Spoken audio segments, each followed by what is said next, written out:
and you can quote this on me. There is no way the Orioles or Red Sox make the playoffs this season. Yeah, yeah. There's no way. There's no way.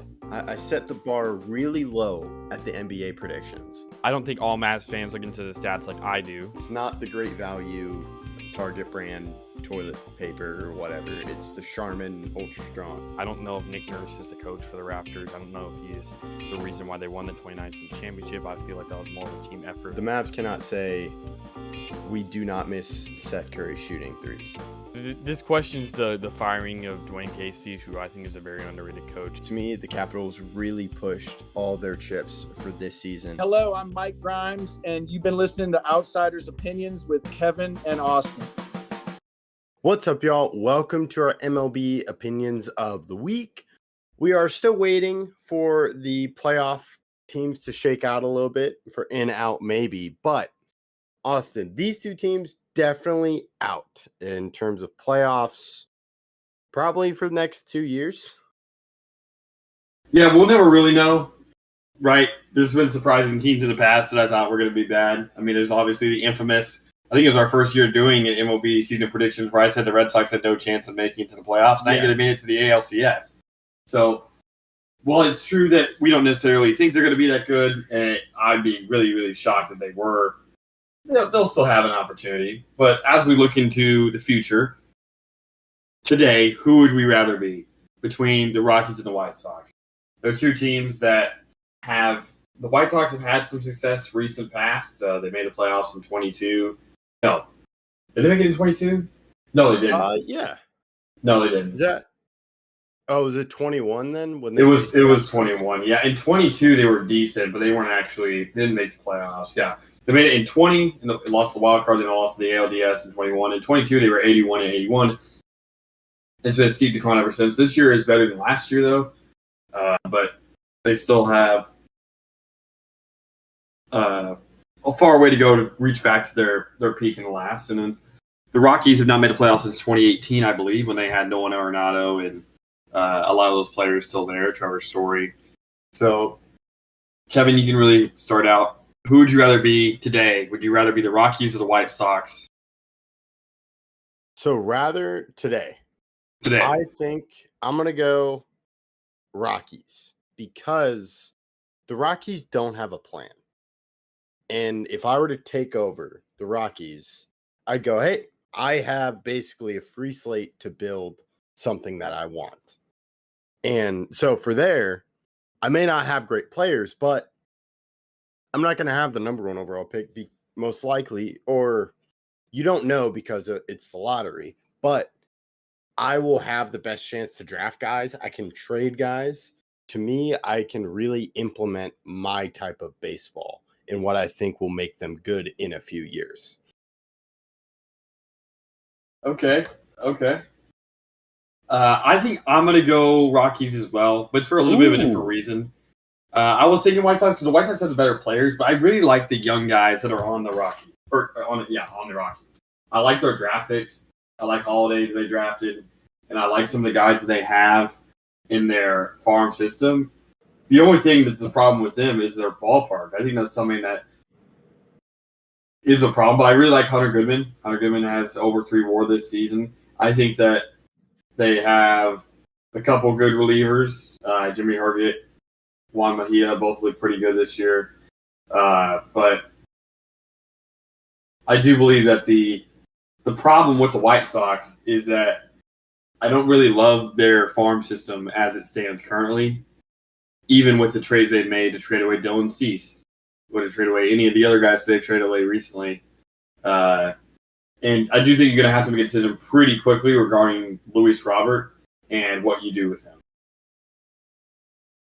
Yeah, wow. I was expecting you to go White Sox because to me that feels like the common answer. Well, they're better right now, so I would take them. And you do bring up a good point. I also think of when they traded what's his first name? Andrew Vaughn. Yeah, Andrew Vaughn to the Brewers, and he immediately started hitting well. And I believe they just DFA'd Aaron Savale. Yeah, I think so. Yes, and he's now playing for the Cubs. Mm.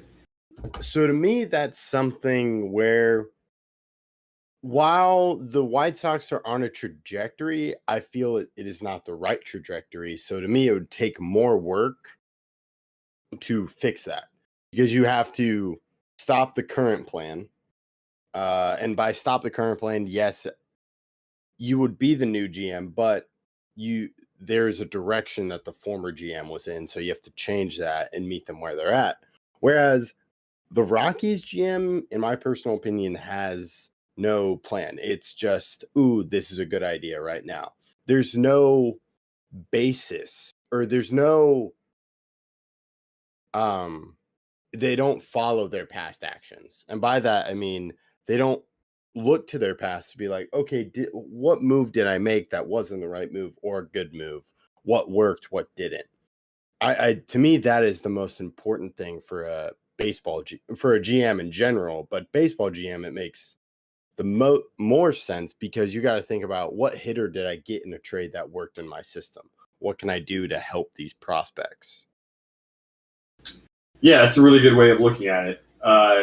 In the blank state that you mentioned is also, I think, important, especially in the sense that future drafts, it's becoming a lot more common to quickly move guys up. And if you really like a certain number of guys or can trade for prospects that you can call up quickly, who cares what your record is next year, right? Like if you were to find guys right now and trade some guys away either over the offseason or before next trade deadline, I feel like you'd be in a quicker way to move because I like, again, their prospects. You could decide to trade some more relievers if you want to try to get more prospects, but you just want to just throw a mess of prospects out there and see who can become good. Because I think playing time, especially in baseball, can help progress a player faster than it would be playing in the minors or having them be platooned for the majority of a season. Yeah, and to me, one way to get better is the trade deadline, and the fastest. It's one of the easiest ways to get prospects back is not trading core players. While yes, if you're the White Sox and trade Luis Robert, you could make a good deal on that, but it's getting those relievers because that's something that is always going to be in demand at the trade deadline of a team needing a reliever. And sometimes they may be bad, but if you find the key is using data, but if you find a data point of, oh, I can change this pitcher a little bit and he'll be better, either you become a great team, but in the White Sox case or Rockies case, it's okay, I can flip him for a prospect. That basically I would say is free because even if that prospect turns out bad, that's another chance you have at developing a player compared to if you just drafted and signed a player. I think that is another way that teams look to get guys. So you make a great point in talking about bringing up guys too, but I also think you can bring in guys through trades by signing 1-year deals with relievers that may have had a bad year or two, but they've changed something and it works out. And if it doesn't, it doesn't. You still stink. So it's not a big deal. Yeah, I think that's a good way to put it. I think that most of the time GMs play it too safe. And when you're on a bad team like this, I don't think you can ever be too risky because, again, you are so bad right now. Yeah, and one thing talking about the Rockies, you mentioned their stadium. I believe there should be a plan from the GM. Yes, I'm going to give up more home runs, but I could also score home runs. But maybe you look at pictures of how can I limit this? So to me, that is where planning is needed when you talk about the stadium and just the atmosphere that affects the Rockies ballpark. Yeah, that's a good way to put it. I think that you can kind of build a team that you want to see on the field. And with the White Sox, again, I think there's like a couple questions they need answered before they can kind of progress into the next stage of being a contender. Yeah.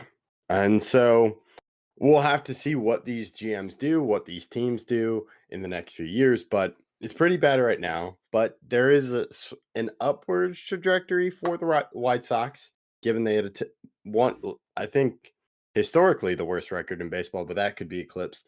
by the Rockies. So let us know, who would you rather be, the Chicago White Sox or the Colorado Rockies? We appreciate you listening to Outsiders Opinions.